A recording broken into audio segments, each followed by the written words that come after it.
The hallmark of successful people is that they are always stretching themselves to learn new things. When entire companies embrace a growth mindset, their employees report feeling far more empowered and committed. They also receive far greater organizational support for collaboration and innovation. This knowledge that you might have to really reorganize and redefine yourself and build new skills is really important.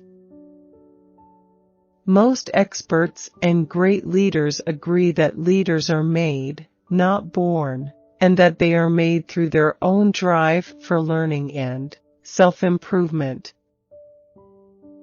I've always been interested, since graduate school, in why some children wilt and shrink back from challenges and give up in the face of obstacles, while others avidly seek challenges and become even more invested in the face of obstacles.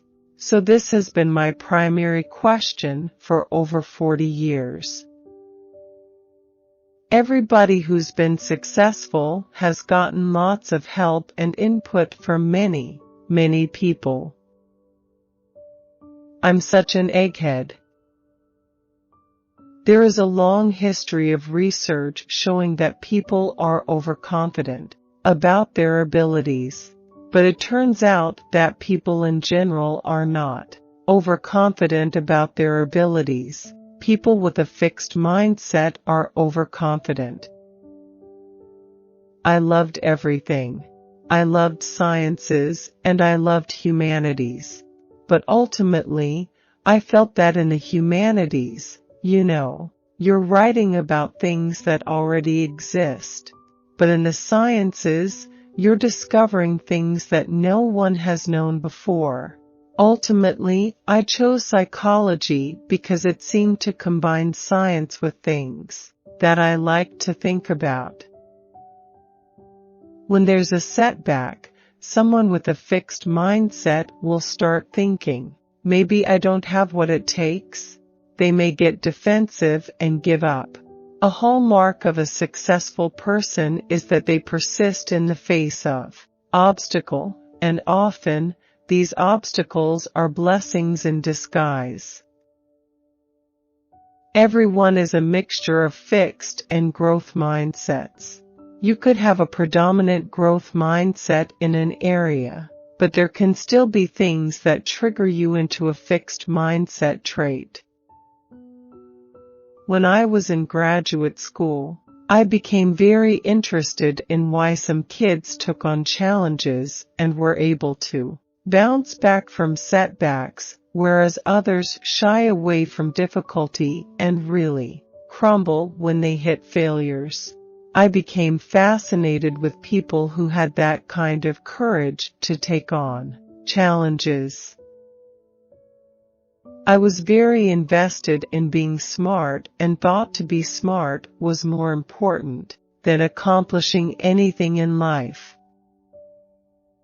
The loudest voices, both in the US and abroad, often are those that preach hatred and exclusion.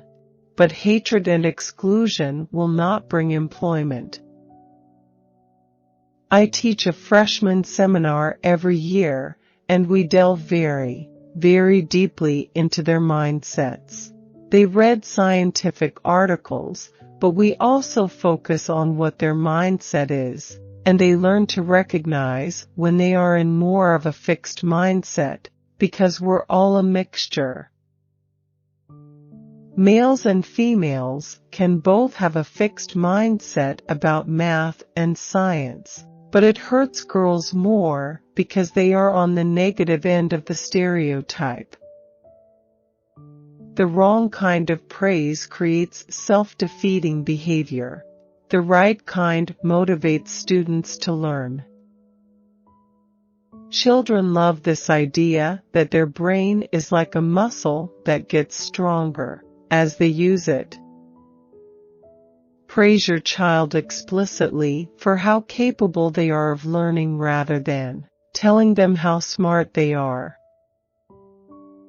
I have seen schools across the country working long and hard to embed a commitment to the unlimited development of every student into their cultures. The result, in terms of motivated learners and test scores, often is spectacular. Chinese culture is already telling children to work hard. That's not growth mindset because they're working hard for the product, not for the growth or the joy of learning. We want to design interventions to teach people how to harness their considerable willpower.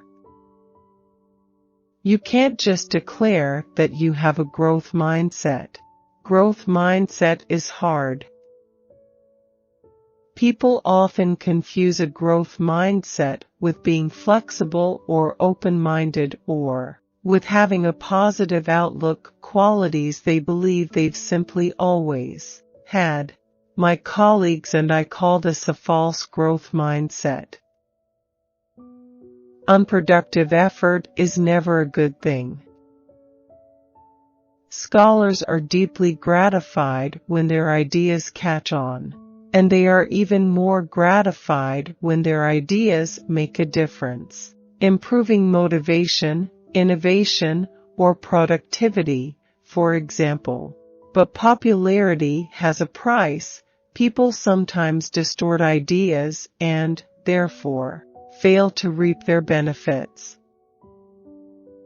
Emphasizing effort gives a child a variable that they can control.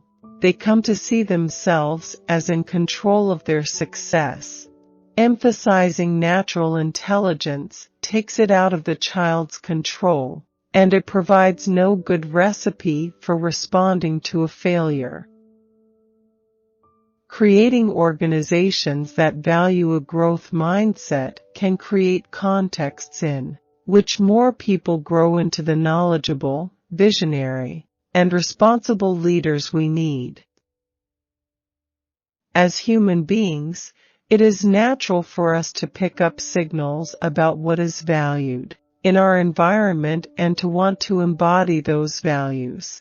But being superior and infallible isn't something to strive for. Those values do not encourage people to do what is good for their organization in the long run. Business leaders who openly acknowledge people's concerns about becoming obsolete and who invest resources in workers' growth can help create a nation of learners and perhaps resolve some of the political chaos that's bubbling around us. Hard working is what gets the job done. You just see that year after year. The students who thrive are not necessarily the ones who come in with the perfect scores. It's the ones who love what they're doing and go at it vigorously.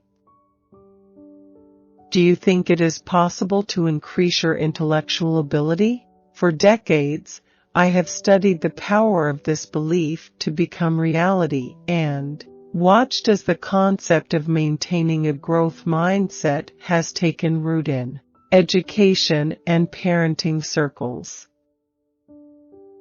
When I went into psychology, there were very few women. I had the great good fortune of getting my PhD in the very first year that universities were actively seeking women faculty. The government was putting pressure on universities to hire more women. We say women have made great strides in biology, in many areas of chemistry, in many places. Women are now the majority of medical students. But when I began my career, that wasn't the case. There were very strong stereotypes in biology and medicine.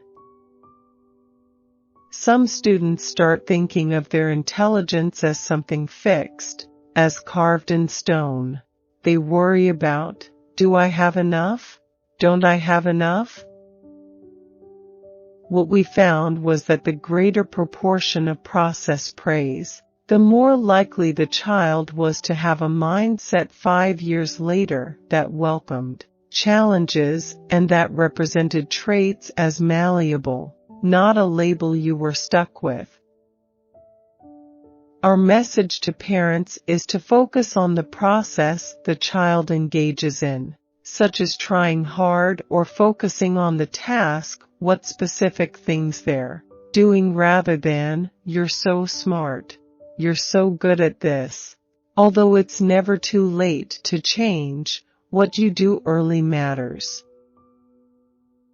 We found that process praise predicted the child's mindset and desire for challenge 5 years later. When we praise children for their intelligence, we tell them that this is the name of the game. Look smart. Don't risk making mistakes. In one world, effort is a bad thing. It, like failure, means you're not smart or talented. If you were, you wouldn't need effort. In the other world, effort is what makes you smart or talented. You don't know what your abilities are until you make a full commitment to developing them. You try something, it doesn't work, and maybe people even criticize you. In a fixed mindset, you say, "I tried this, it's over." In a growth mindset, you look for what you've learned. When someone endorses a fixed mindset, it can limit them, even if they're successful at the moment, because if they start struggling and tumbling, they can lose their confidence. But also, they may not create a growth mindset environment for others. When you have a limited theory of willpower, you're constantly on alert, constantly monitoring yourself. Am I tired? Am I hungry? Do I need a break? How am I feeling? And at the first sign that something is flagging, you think, I need a rest or a boost.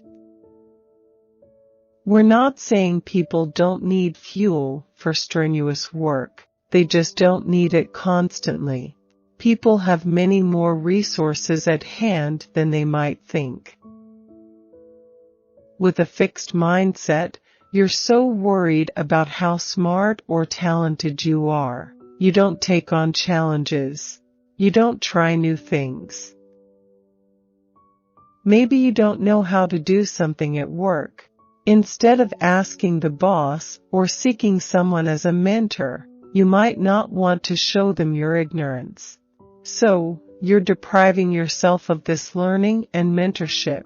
All of these ways are ways that a fixed mindset will hold you back. Eye-open mindset with examples of kids who thrive on difficult challenges. Think about being a teenager and feeling like school is just about taking tests you may or may not be interested in, after which someone will judge whether or not you're smart. No one's going to be inspired by that. With a growth mindset, kids don't necessarily think that there's no such thing as talent or that everyone is the same, but they believe everyone can develop their abilities through hard work, strategies, and lots of help and mentoring from others. The mindset ideas were developed as a counter to the self-esteem movement of blanketing everyone with praise, whether deserved or not. I grew up in an environment that promoted a very fixed mindset. It was an era that worshipped IQ and thought that your IQ was the most important thing in determining your future. My 6th grade teacher even seated us around the room in IQ order. My undergraduates, at first, get all starry-eyed about the idea of finding their passion, but over time, they get far more excited about developing their passion and seeing it through. They come to understand that that's how they and their futures will be shaped and how they will ultimately make their contributions. As the growth mindset has become more popular and taken hold, we are beginning to find that there are pitfalls. Many educators misunderstand or misapply the concepts. We're finding that many parents endorse a growth mindset, but they still respond to their children's errors, setbacks or failures as though they're damaging and harmful. If they show anxiety or overconcern, those kids are going toward a more fixed mindset. One very common thing is that often very brilliant children stop working because they're praised so often that it's what they want to live as. Brilliant, not as someone who ever makes mistakes. It really stunts their motivation.